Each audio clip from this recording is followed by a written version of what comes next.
एक ऐसा प्लेन जो साल 1955 में उड़ान भरता है और उसकी लैंडिंग पूरे 37 सालों बाद 1992 में होती है। हमारी कहानी शुरू होती है 2 जुलाई साल 1955 से।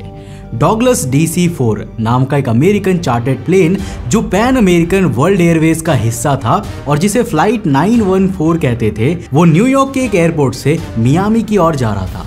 रास्ता करीब 4 घंटे का था और इस प्लेन में 60 पैसेंजर्स और 6 क्रू मेंबर्स मौजूद थे।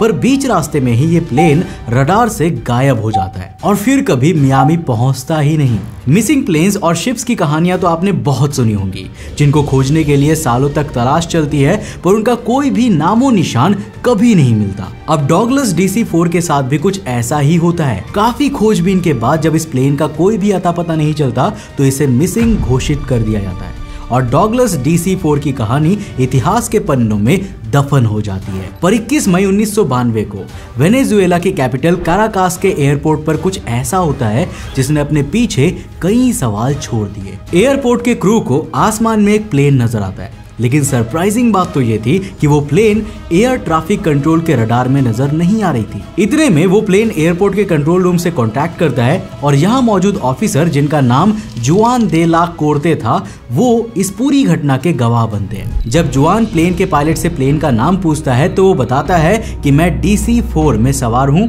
और हम मियामी एयरपोर्ट पर लैंडिंग करना चाहते हैं। अब पायलट बहुत ही घबराया हुआ लग रहा था और ये घबराहट तब डबल हो जाती है जब जुआन उसे बताता है कि ये मियामी नहीं बल्कि वेनेजुएला का काराकास एयरपोर्ट है। मतलब DC-4 अपनी डेस्टिनेशन से 2200 किलोमीटर दूर था और अभी तो पायलट को यह पता भी नहीं था कि वो 37 साल फ्यूचर में आ चुका है। जब पायलट सुनता है कि वो मियामी की जगह काराकास एयरपोर्ट पर है तो वो डर जाता है और काराकास एयरपोर्ट पर लैंडिंग की परमिशन मांगता है। अब जैसे उसे परमिशन मिलती है और DC-4 एयरपोर्ट पर लैंड करता है, पायलट बाहर का नजारा देखकर हैरान हो जाता है। दूसरे प्लेन्स काफी नए और मॉडर्न लग रहे थे, साथ ही साथ बिल्डिंग्स और उसके आसपास मौजूद लोग काफी अजीब नजर आ रहे थे। यही हाल बाहर के लोगों का भी था। सभी उस पुराने से प्लेन को देखकर हैरान थे।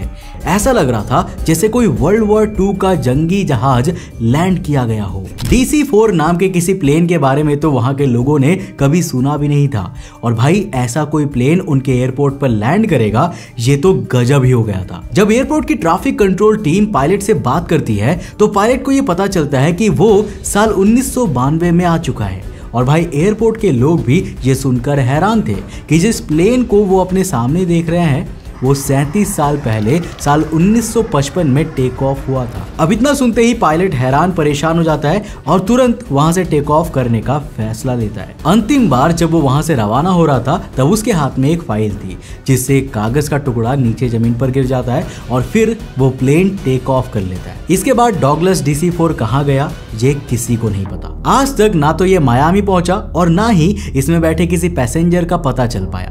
वो कागज जिसे पायलट अपने पीछे छोड़कर गया था वो असल में एक कैलेंडर था, वो भी साल 1955 का, जो ये साबित करता है कि ये घटना 100% सच थी। लेकिन अगर ऐसा है तो साल 1955 में निकला प्लेन 37 सालों तक रहा कहां था? और क्या डॉगलस DC-4 ने टाइम ट्रैवल किया था? अब देखो, अगर इसने टाइम ट्रैवल किया था तो रियल वर्ल्ड में ऐसा सिर्फ 2 ही तरीकों से पॉसिबल है। पहला तब जब कोई ऑब्जेक्ट ब्लैक होल के बेहद करीब पहुंच जाता है और दूसरा जब वो लाइट की स्पीड को मैच कर लेता है। अब अगर एक प्लेन पृथ्वी पर उड़ रहा था तो ब्लैक होल के पास पहुंचना या पृथ्वी पर उसका सामना किसी ब्लैक होल के साथ होना बिल्कुल भी पॉसिबल नहीं है। दूसरी तरफ डॉगलस DC-4 जो एक 4 इंजन प्लेन था वो साल 1942 का मैन्युफैक्चर था और उसकी इतनी स्पीड पॉसिबल ही नहीं थी कि वो लाइट की स्पीड को मैच कर पाए। मतलब कि इस प्लेन का टाइम ट्रैवल करना तो बिल्कुल भी पॉसिबल नहीं था। तो फिर 1955 में टेक ऑफ करने वाला ये प्लेन 1992 में पहुंचा कैसे? ठीक वैसे ही जैसे साल 1998 में पैदा हुए रशीद खान ने साल 1992 में इमरान खान को वर्ल्ड कप की ट्रॉफी उठाते देखा। पाकिस्तान के पेस एक्सप्रेस हसन अली ने भारत के खिलाफ एक मैच में 10 विकेट्स उड़ाए और हमारी ओपोजिशन के एक लीडर प्राइम मिनिस्टर बन गए। समझ रहे हो ना? कहने का मतलब ये है कि ये एक बहुत बड़ा हॉक्स था, यानी कि एक फेक न्यूज। हाँ, ये बात सच है कि साल 1947 से 1961 के बीच डॉगलस DC-4 नाम के 22 planes Pan American World Airways, जिसे पैन AM भी कहते हैं, उसमें शामिल थे।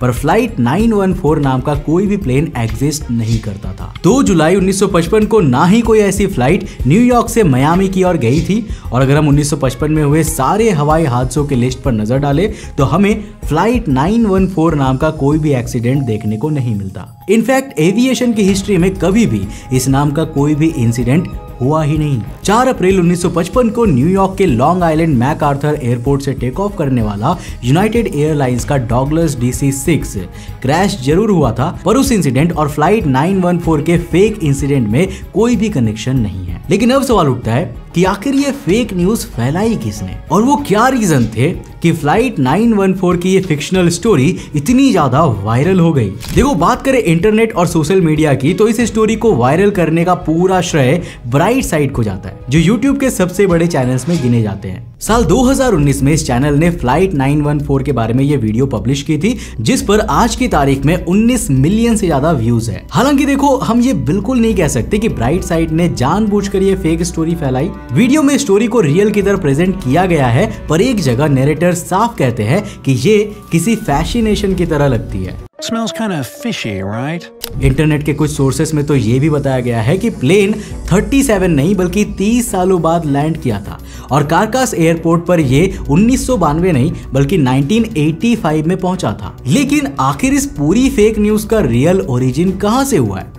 इसका ओरिजिन हुआ मई 1985 में वीकली वर्ल्ड न्यूज में पब्लिश्ड इस आर्टिकल के जरिए। ये अमेरिका की एक न्यूज़पेपर एजेंसी है जो साल 1979 से 2007 के बीच में एक्टिव थी और मोस्टली फिक्शनल स्टोरीज को पब्लिश किया करती थी। अब अगर हम इसी दिन के न्यूज़पेपर में पब्लिश दूसरे आर्टिकल्स को देखें तो उसका टाइटल है स्टारशिप किडनैप टॉप साइंटिस्ट। अब यहाँ इलोन मस्क के स्टारशिप की बात नहीं चल रही है, वो तो अभी बनकर तैयार भी नहीं हुआ है।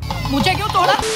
दरअसल इस न्यूज़पेपर में एक स्टोरी बताई गई है जहां कुछ वैज्ञानिक माउंटेन्स के एरिया में घूमने जाते हैं और वहां उन्हें हवा में उड़ता एलियंस का एक विमान दिखता है जिससे रेड, येलो और ग्रीन लाइट आ रही थी। ये विमान उन साइंटिस्ट को किडनैप कर लेता है और फिर कुछ समय के बाद वो नेपाल में मिलते हैं। मतलब भाई ऐसा तो कभी कुछ हुआ ही नहीं है। अब यार मजे की बात यह है ना कि वीकली वर्ल्ड न्यूज ने इस आर्टिकल को एक नहीं बल्कि 2 बार पब्लिश किया था।